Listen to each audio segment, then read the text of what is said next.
Porter, you've talked a lot about what you've learned playing in the Big 12, but what about early in the season, these early season games, in terms of how to approach it, what you're looking for, that kind of stuff? Looking for habits. You're looking for carryover, things you're emphasizing, your culture in terms of your system defensively.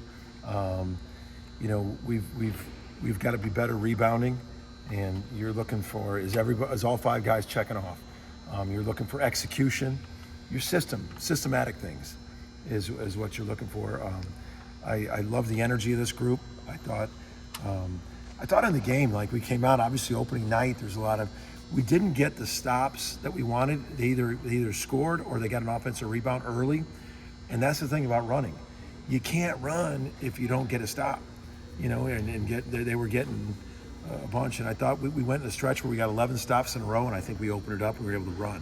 But definitely early, you're looking for all the things that your system because scouting is going to start taking the play. Now we got a one game film. Then next thing you're going to have 2, 3, 4. But you're looking on your system of your defense, system of your offense. You feel like that 11 stops were impressive in a row. Can your team have that kind of defensive presence? I believe so. I mean, 11 stops, that's sometimes unusual. But what I like about this group is, like, we came in with Rivaldo Soares, a fifth-year guy, the Trey Dardart, fifth year, John Hughley, a fourth-year junior. We came in with some older guys. I've been coming in with freshmen or sophomore without a lot of experience. And I felt we came in with some experience. So I felt like we had, I could feel the depth last game, that when the starters, it's not like they got off to a bad start by any means. It's just the other team, it was still kind of, and I think our bench really gave us a boost last game. How tough is it to figure out your rotations, and does a night like Monday help? Yeah, I think it's a good problem. It's a good problem. You just start thinking, like, who's playing well together.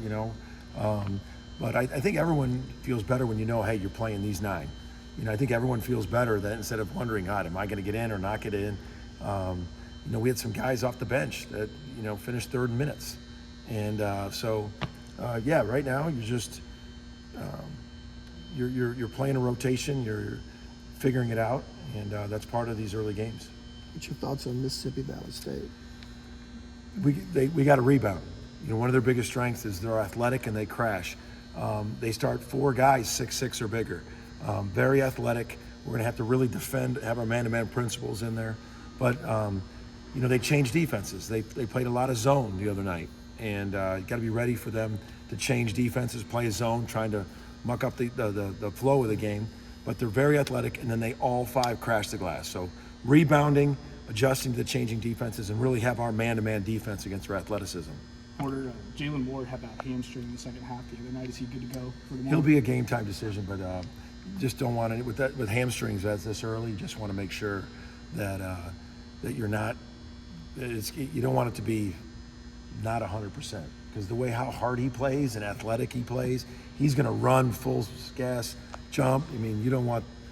So right now, he's not going to go. It'll be a game-time decision. Porter, you signed 2 in the early signing period yesterday. Yeah. Can you talk about those 2 guys? Absolutely. Start with Dayton, just Forsyth from Dale.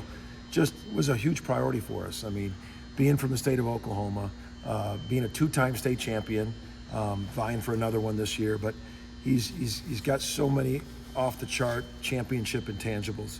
High IQ, tough, athletic. He can shoot it. The ball goes where it needs to go. And I think people are going to love him here. I mean, to see him on his visit, his mother showed me pictures of him in a Buddy Hield jersey, and then to sit there and talk to him at breakfast about wanting to help the Sooners win. I mean, you just get excited about young guys like that, and he's really good. Kawal Atak, I just think he's another one that has, he's 6'9", the 6'11" wingspan, and identified him as one of the best shooters in the country. He can really, really shoot. He's going to continue to gain strength. He really wants to be good, but he's another one that I just think in what we do, up-tempo, he's athletic, 6'9", to be able to play that pace and to be able to shoot like he can. So I thought we added 2 really good guys that fit us that are very good. Has there been a change, or is there a balance toward high school recruiting, but if you don't hit, it's okay because of the portal. Absolutely, absolutely. We were not going into this saying we're going to sign 4 high school guys. It is right now, especially with one more cycle of 5th-year grad transfers. These like grad transfers next year again will have an extra year. So we went after who we felt fit us, and we got the 2 guys we were really after. We went after probably one more. We were max going to probably sign 3, but the fact that we didn't, we're fine. We got exactly who we wanted, and we'll wait and see how this year plays out. Do you think you might try to find a third? No, not. I mean, right now, no. Signing day. I mean, by the end of it's only a 1 week, so it's. I mean, this is who we signed early. We're not going to sign anybody else early, and then we're going to go through the year and really develop the guys we got and get them better and reevaluate when the season's over, like we always do.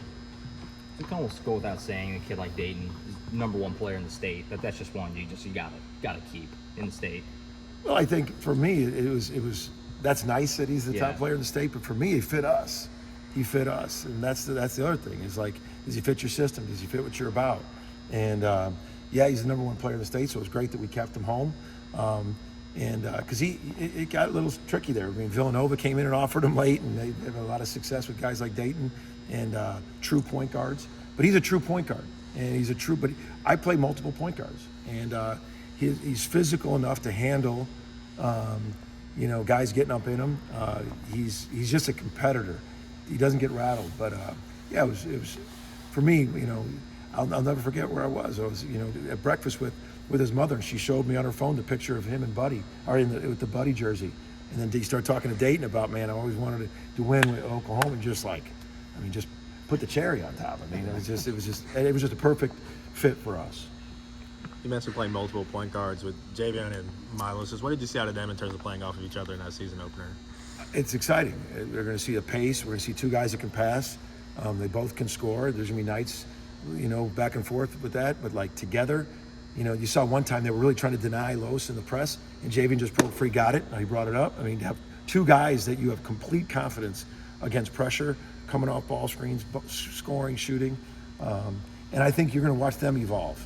You're going to watch them grow game to game and have that evolve. But I just, I've played multiple point guards a lot in my career. I like it. It's you always say your point guard's your quarterback. I mean, great, I got 2. So why not? Why not if it fits what you do?